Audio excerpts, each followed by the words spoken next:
હવે આ સાયલેન્ટ માણસ છે, જ્યારે મ્યુઝિક બીટ વાગે ને ત્યારે જ પરફોર્મ કરે, બાકી તો બહુ થોડોક આમ એકદમ શાંત માણસ છે એવું કહેવાય. હા તો હું કે કઈ રીતે હિપહોપમાં કઈ રીતે આવ્યા તમે, અને ગુજરાતી હિપહોપ એ પણ, કારણ કે આપણે તો આ બધું વિદેશમાં જોતા હતા, આમ ઢીલી પેન્ટ પહેરવાનું ને આ જોયું તમે, આ જો એક સેકન્ડ અહીંયા ટેબલ પર મૂકતો, અહીંયા હજુ બેચ બી નહીં કાઢ્યો એને.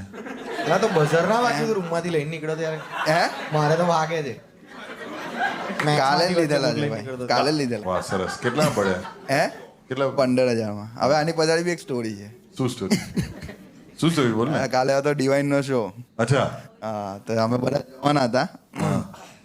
તો મેં ને બેરી કરીને છે મારો આપણો ફ્રેન્ડ જ છે, તો અમે બંને વેઇટ કરતા ને આ જેરી લોકો આવ્યા નહીં.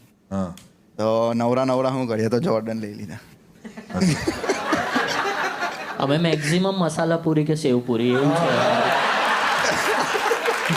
નવરા તો જોર્ડન લઈ આવ્યો.